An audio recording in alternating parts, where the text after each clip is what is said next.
ಎಲ್ರಿಗೂ ನಮಸ್ತೆ, welcome back to my YouTube channel. ಇನ್ನು ನನ್ನ ಚಾನಲ್ ಯಾರು ಸಬ್ಸ್ಕ್ರೈಬ್ ಮಾಡ್ಕೊಳ್ಳೋದಾಗಿ ನೋಡ್ತಾ ಇದ್ರೆ ನೋಡಿ, ವಿಡಿಯೋಸ್ನ ಹೋಗಿ ಬೇಗ ಬೇಗ ಸಬ್ಸ್ಕ್ರೈಬ್ ಮಾಡಿ.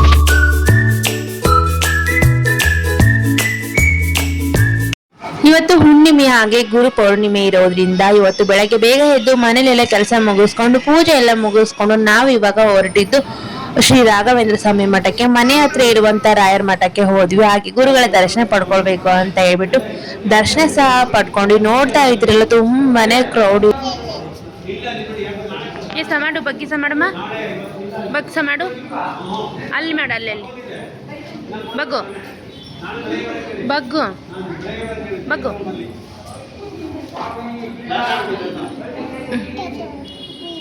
ಬಗ್ಗು ಮಾಡು, ಆ ಕಡೆ ಜೇಜಿ ಕಡೆ ಮಾಡು, ಜೇಜಿ ಕಡೆ ಬಗ್ಗು, ಕಾಲಿದಲ್ಲಿ ಮಾಡು.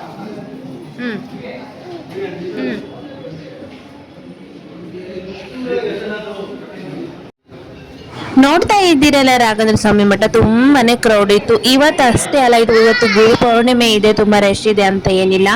ಪ್ರತಿ ಗುರುವಾರ ಅಂತೂ ಸಿಕ್ಕಾಪಟ್ಟೆ ಕ್ರೌಡ್ ಇರುತ್ತೆ ಈ ಒಂದು ರಾಘವೇಂದ್ರ ಸ್ವಾಮಿ ಮಠ.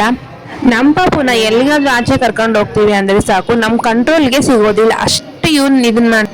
ಯಾರೆಲ್ಲ ಇವತ್ತು ರಾಘವೇಂದ್ರ ಸ್ವಾಮಿ ದರ್ಶನ ಮಾಡಿಲ್ಲ ಅನ್ನೋರು ನೋಡಿ ದರ್ಶನ ಮಾಡ್ಕೊಳ್ಳಿ.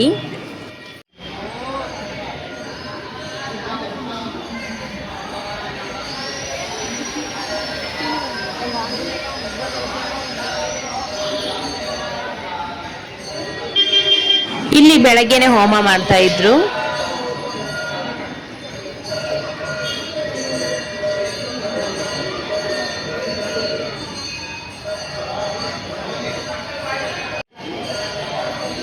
ಅಲ್ಲೆಲ್ಲ ದರ್ಶನ ಮುಗಿಸ್ಕೊಂಡು ಸೀದಾ ನಾವು ಮನೆಗೆ ಹೊರಡ್ವಿ.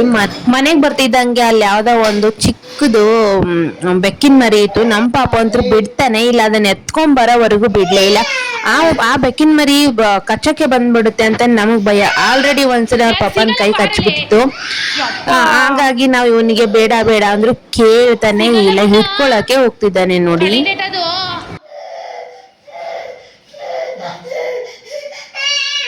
ಕದ ಹಾಕ್ಬಿಟ್ರಲ್ಲ, ಅದನ್ನ ಒಳಗೆ ಕರೆದು ಹೊಡಿತೈತೆ ಅದು. ಅದು ಸಿಗುತ್ತೆ, ನೀನು ಅದು ಹೋದ್ರೆ ನಮ್ಮ ಪಾಪು ಬಿಡ್ತಾನೆ ಇಲ್ಲ, ಅಳ್ತಾ ಇದ್ದಾನೆ. ಬಾ ಕರ್ಕೊಂಡ್ ಬರೋಣ ಅಂತ. ಇದಾಗಿತ್ತು ಇವತ್ತಿನ ವಿಡಿಯೋ. ಮತ್ತೆ ಸಿಗ್ತೀನಿ ಮುಂದಿನ ವಿಡಿಯೋದಲ್ಲಿ. Thank you.